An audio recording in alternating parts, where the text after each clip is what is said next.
Uh.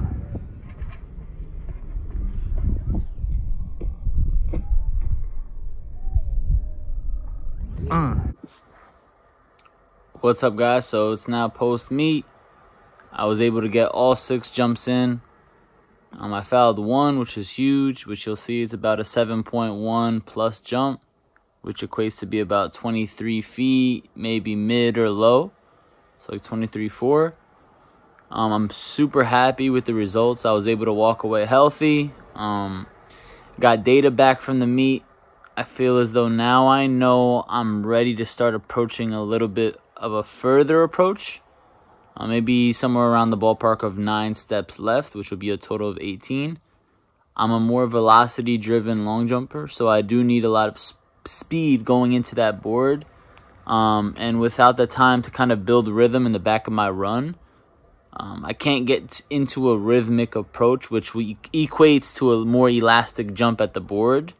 When I have a short approach like I took off from at this meet, I feel as though it kind of rushes me to get into things. And when I'm rushed and I'm pressing the run, I also rush my jump.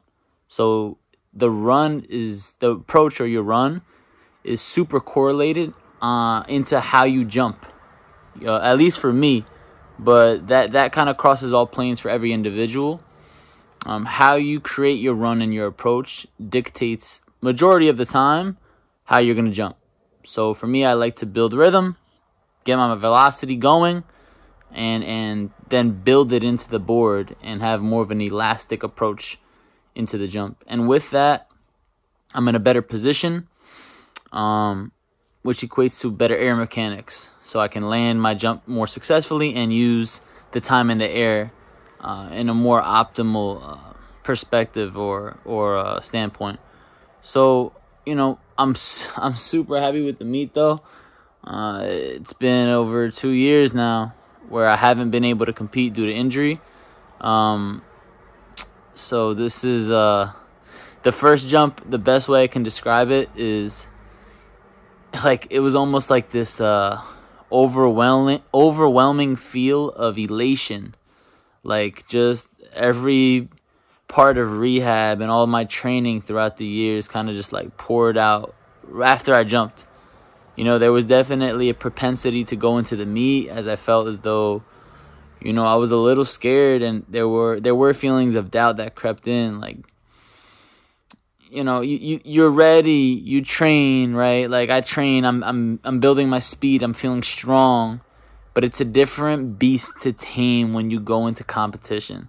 And like me, for instance, injuring my foot in competition, it was like synonymous, and you know, it was super difficult for me to overcome mentally. But I just said, dude, you're never gonna be ready. You know, like we always think we're gonna be ready for things, and you just gotta go sometimes. Like you're never fully ready. You just gotta do it, and then when you're in it, you know, you figure it out.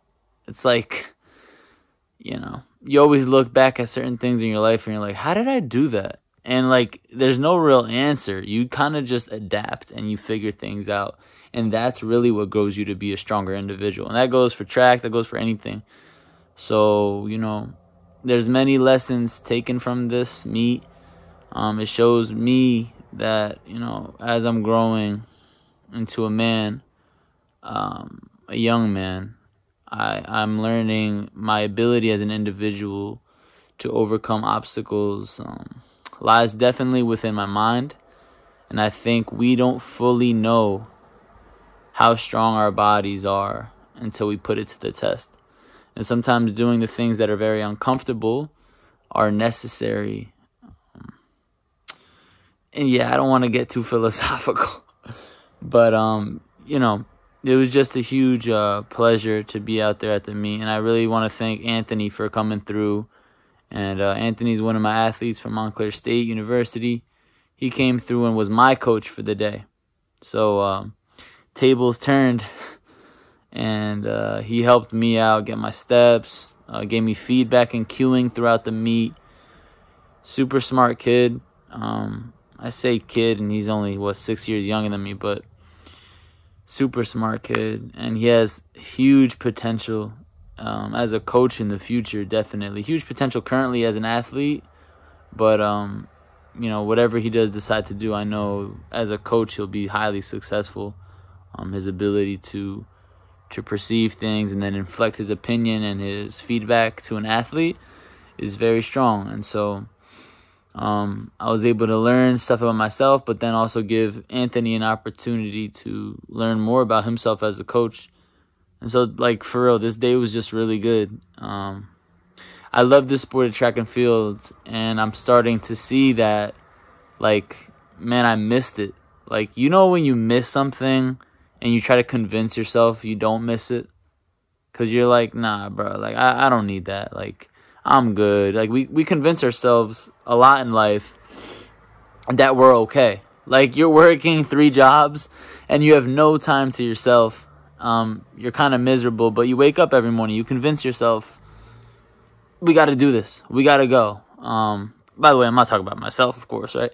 No, I'm joking, but, like, anybody, you know, we convince ourselves in order to stay and remain strong.